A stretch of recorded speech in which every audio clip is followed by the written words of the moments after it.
Hello everyone. তো আমরা হঠাৎ করে সাডেনলি প্ল্যান করে চলে গেলাম ঘুরতে। চলে যাইনি, এখনও যাব ঘুরতে। এখন বাজে রাত 2টো। আমরা আপনাদের টাটা দেখিয়ে চলে যাচ্ছি। এর মধ্যে আমাদের মতো অন্তত সবাই চলে গেছে দীঘায়, আমরাই পড়েছিলাম মনে হয় বাকি। তো আমরাও বেরিয়ে গেলাম মন্দারমণির উদ্দেশ্যে। রাত 2টো বাজে, এখন আমরা বেরিয়ে গেছি।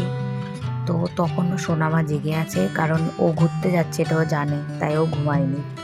তারপরে আমরা এখান থেকে যাচ্ছি, কারণ অনেকটা রাস্তা, এত তাড়াতাড়ি কি শেষ হয়। এই পিছনে দুজনকে নিয়েছি, কিন্তু মানে এদের কেন নিলাম আমি, এটাই আমার এখন মনে হচ্ছে। তারপরে দেখো সোনামা এখনো জেগে আছে। তারপরে আমি ওকে জিজ্ঞাসাও করলাম যে কিছু বল, আর ও কি বললো যেন, কিন্তু বোঝা যাচ্ছে না কি বললো। তাই আমি আপনাদেরকে শোনালাম না আর কি ও কি বললো। তারপরে এখান থেকে এখন আমরা আবার বেরিয়ে যাবো। এক জায়গায় দাঁড়িয়ে আছি, কারণ যে মানে বিশ্রাম আর কি। বেরিয়ে যেতে যেতে হঠাৎ আকাশ ভেঙে বৃষ্টি নেমে গেল।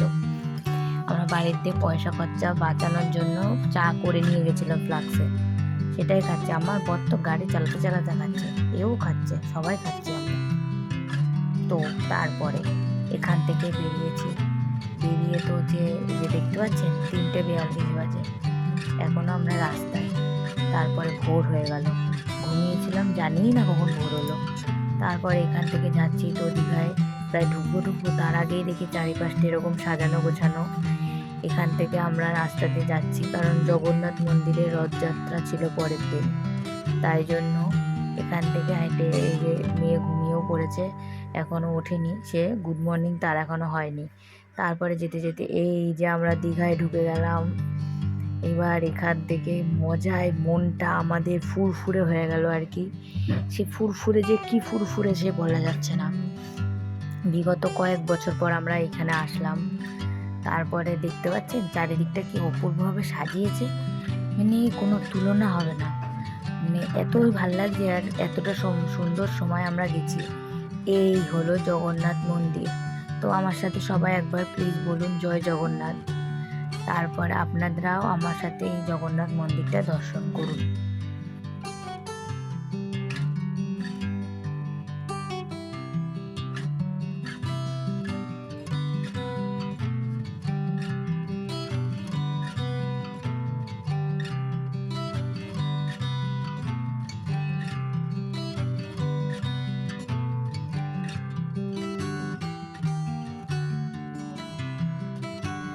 তো জগন্নাথ মন্দির দর্শন করা শেষ। এরপর আমরা এই সকালবেলা ঠাটাপোড়ানি রোদ্রে চলে এসেছিলাম মাছের গন্ধ শুকতে মোহনায়। কি অপূর্ব মাছের সেন্ট, ও প্রাণ জুড়িয়ে যাচ্ছিল, মানে সে যে জুড়িয়ে কোথায় চলে যাচ্ছিল জানি না। সো ফাইনালি আমরা দেখলাম সমুদ্র, 3জন একসাথে, এক আলাদা অনুভূতি। তারপরে এখান তো দেখছি প্রাণ জুড়িয়ে যাচ্ছে। আর দেখছেন দাঁত আমার সব বেরিয়ে গেছে আনন্দে, মানে এত আনন্দ, সে আনন্দ দাঁত বেরিয়ে গেছে। মাম্মামেরও তাই অবস্থা, কিন্তু ওর ছোট দাঁত তো বেরোচ্ছে না আর কি। তারপরে এখানে জল দেখে রীতিমতো আমার সোনামা তো বিশাল খুশি, নতুন জিনিস দেখলো এতদিন পর। তারপরে এখানে খানিকক্ষণ আমরা বিশাল ফটো তুলে ফেলালাম। ফেলে এত সুগন্ধে আর থাকতে না পেরে এখান থেকে কখন বেরোবো সেটাই ভাবছিলাম। তারপরে আপনারা একটুখানি উপভোগ করুন সমুদ্র।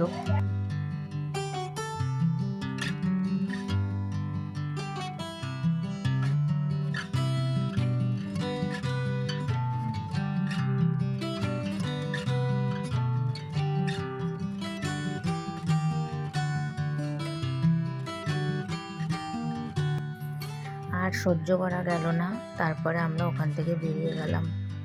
এরপরে নেক্সট ভ্লগে দেখবেন যে আমরা কোথায় গিয়ে উঠলাম, মানে হোটেলটা কেমন ছিল, সেটা নেক্সট ভ্লগে। টাটা।